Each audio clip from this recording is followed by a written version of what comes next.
Let's learn how to delete a photo on Facebook. It's very simple and can be done in a few steps, but many people don't know how to do it.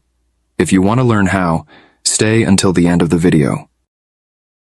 The first thing you need to do is open Facebook and make sure you're logged into the account where you want to delete the photo. Next, click on the profile icon at the bottom right of your phone, which will take you to the page with all your photos on Facebook. You need to scroll down until you find the photo you want to delete. Here, I have selected this one.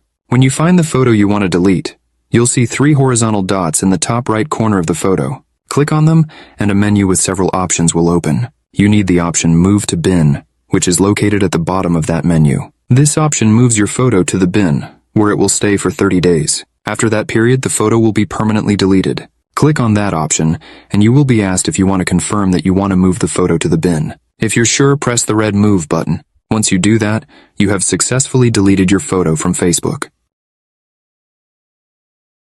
So thanks for watching. See you in the next video.